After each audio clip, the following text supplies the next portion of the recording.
नमस्कार।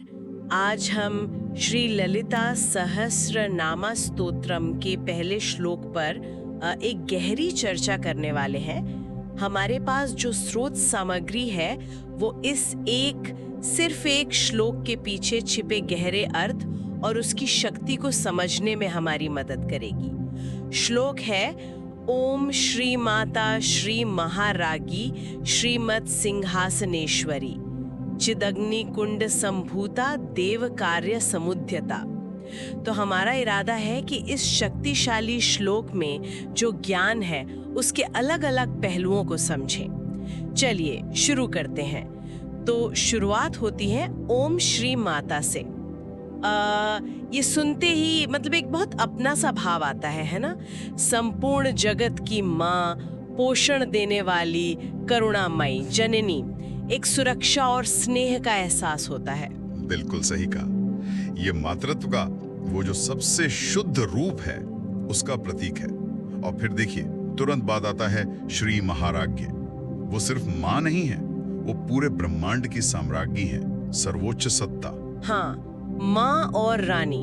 और फिर श्रीमत् सिंहासनेश्वरी, मतलब वो वैभवशाली सिंहासन पर विराजमान है।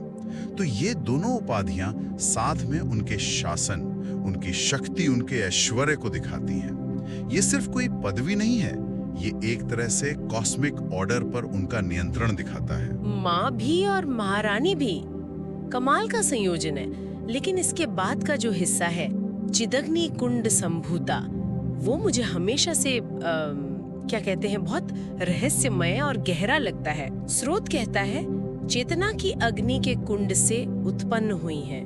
इसका मतलब क्या है? मतलब ये साधारण जन्म जैसा तो नहीं लगता ना? हाँ, ये बहुत ही महत्वपूर्ण बिंदु है।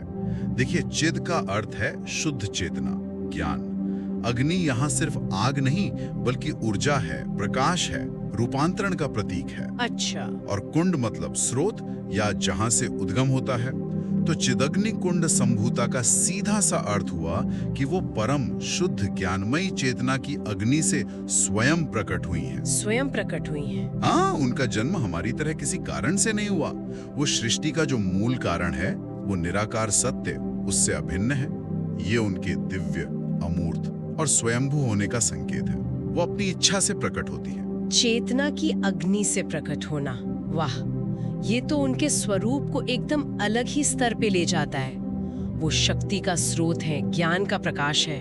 और फिर इस दिव्य उत्पत्ति के ठीक बाद कहा गया देव कार्य समुद्यता। तो ये जो निराकार चेतना स्वरूप है, वो साकार होकर देवताओं के कार्य के लिए उद्यत क्यों होती है? इसका क्या तात्पर्य है? अच्छा सवाल है। समुद्यता का मतलब है तत्पर होना, एकदम तैयार, जुट जाना। तो वो चेतना की अग्नि से प्रकट होकर तुरंत ही बिना किसी देरी के देवताओं के कार्य में लग जाती हैं। देवताओं का कार्य मतलब सृष्टि में धर्म की स्थापना करना, संतुलन बनाए रखना, व्यवस्था बनाए रखना। उनका प्रकट होना सिर्फ होना नहीं है बल्कि एक सक्रिय उद्देश्य के साथ है। जब भी ब्रह्मांड में संतुलन बिगड़ता है या मान लीजिए अधर्म बढ़ता है, तो वो उस संतुलन को फिर से बनाने के लिए दिव्य शक्तियों की मदद के लिए प्रकट होती हैं। अच्छा। तो ये उनका करुणामय रूप भी है और क्रियाशील रूप भी, ज्ञान और शक्ति का एक उद्देश्यपूर्ण प्रकटीकरण। समझ गई। तो ये एक छोटा सा श्लोक कहाँ माँ के वात्सल्य से शुरू होकर ब्रह्मांड की साम्राज्य की शक्ति तक जाता है और फिर चेतना के उस निराकार स्रोत से लेकर धर्म स्थापना के साकार उद्देश्य तक देवी के कितने अलग अलग और गहरे पहलू उजागर हो जाते हैं। ऐसा लगता है जैसे पूरे देवी तत्वों का सारे आ गया इन कुछ शब्दों में। बिल्कुल सही समझा आपने। यही तो इस श्लोक की महिमा है, इसकी शक्ति है। और इसीलिए जैसा कि स्रोत भी बताते हैं, इसका श्रद्धा से जाप करना सिर्फ कोई पूजा पाठ या रस्म नहीं है। जब हम इन नामों पर और उनके अर्थों पर ध्यान लगाते हैं, श्री माता, श्री महारागी, चिदग्नि कुंड संभूता, देव कार्य समुद्यता, तो हम असल में उन गुणों को अपने अंदर भी जगाने की कोशिश कर रहे होते हैं। हाँ, ये बात तो है। स्रोत कहते हैं कि नियमित जाप से साधक को एक तरह की मानसिक शांति मिलती है, आत्मविश्वास बढ़ता है, आध्यात्मिक स्पष्टता आती है और जीवन में सकारात्मक ऊर्जा का प्रभाव बढ़ता है। ये उन दिव्य गुणों से जुड़ने का एक बहुत शक्तिशाली तरीका है। सचमुच एक श्लोक और ज्ञान का इतना बड़ा सागर।